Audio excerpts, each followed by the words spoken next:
Hello and welcome to the programme. The United Kingdom is ratcheting up the pressure on Iran to release jailed Briton Nazanin Zaghari-Ratcliffe by declaring the case to be a formal state-to-state dispute between London and Tehran.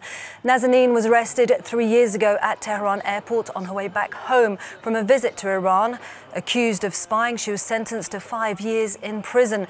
Britain maintains her innocence, and in this latest move to secure her release, Foreign Secretary Jeremy Hunt says Britain will now exercise diplomatic protection, a rarely used procedure that accuses Iran of failing to meet its obligations under international law. Iran is one of the oldest civilizations in the world.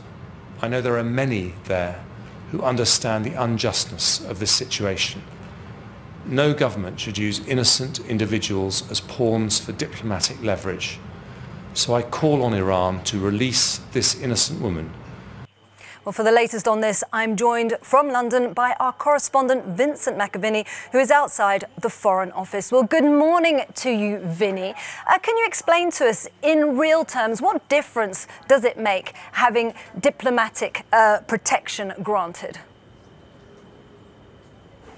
Good morning, Isabel. Well, this is something that Nazanin's family and supporters have been calling on the British government to do for some time now. And what diplomatic protection means is that this elevates it from an individual's case to one, as you mentioned, which is state to state. And so it's much easier for Britain to raise Nazanin's plight at international forums like the United Nations and also get allies to put further pressure on Iran. Now, the issue here has been that Iran doesn't recognise dual nationality. Nazanin is both a British and Iranian citizen. They have tried to keep it permanently as a domestic issue, but Britain is saying this is not the case. It isn't the same, though, as diplomatic immunity, which means you're exempt from prosecution by a country's law, but it does mean that this brings more attention to Nazanin's plight. Here's what the Foreign Secretary Jeremy Hunt had to say.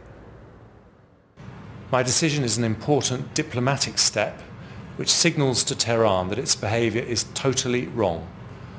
It's unlikely to be a magic wand that leads to an overnight result, but it demonstrates to the whole world that Nazanin is innocent and the UK will not stand by when one of its citizens is treated so unjustly. And Vinny, this decision comes amid growing health concerns for Nazanin. Do we know how she is?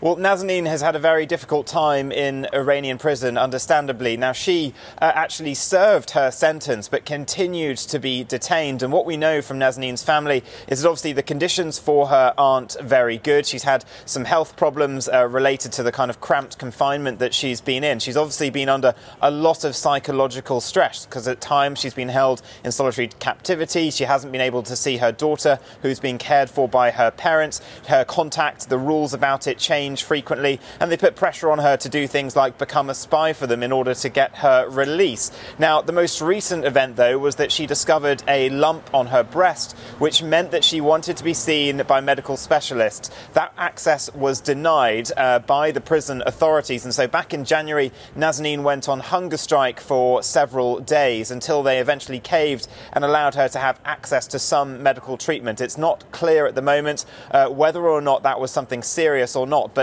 it has been a very difficult time for Nazanin, and her friends and family know that the longer that she is detained in captivity there, the more difficult it is going to be. And Jeremy Hunt, by doing this, he's really engaged again with Nazanin's family, and we'll see over the coming days whether or not this has any impact.